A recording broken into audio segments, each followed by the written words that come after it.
आज अब आप इन दोनों घड़ों को पानी में डाल दीजिए।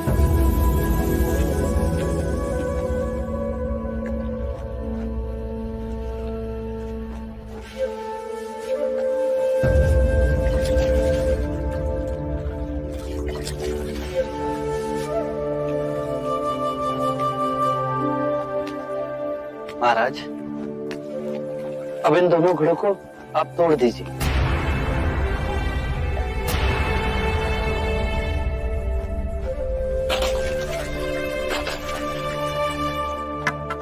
महाराज, अब आप ध्यान से देखिए, घी ऊपर और पानी पर तैरने लगा। अब बताइए, मेरे या किसी और के पूजा पाठ करने से क्या ये घी नीचे बैठ सकता है?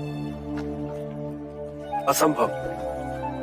ये तो घी का स्वभाव ही नहीं। सत्य कहा आपने। उसी प्रकार किसी भी पूजा पाठ, विधि विधान, कर्म कांड के द्वारा पानी के अंदर डूबे हुए कंकड़ पत्थर क्या ऊपर आ तैर सकते हैं?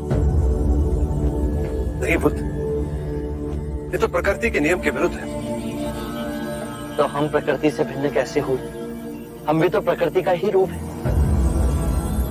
सत्य कहा बुद्ध। एक सत्य यह भी है राजन, यदि हमारे पूर्वजों ने अपने जीवन काल में कंकड़ पत्थर बोए, दुष्कर्म किए, तो वो स्वाभाविक ही कंकड़ पत्थर की तरह नीचे बैठ जाएंगे।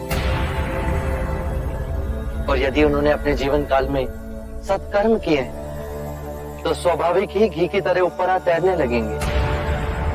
जो बोएंगे वही काटेंगे। परंतु इस शरीर रूपी जीवन काल में ही नहीं, अपितु इस शरीर रूपी जीवन काल के पश्चात वाली यात्रा में भी हम जैसे कर्म करेंगे वैसा ही फल मिलेगा।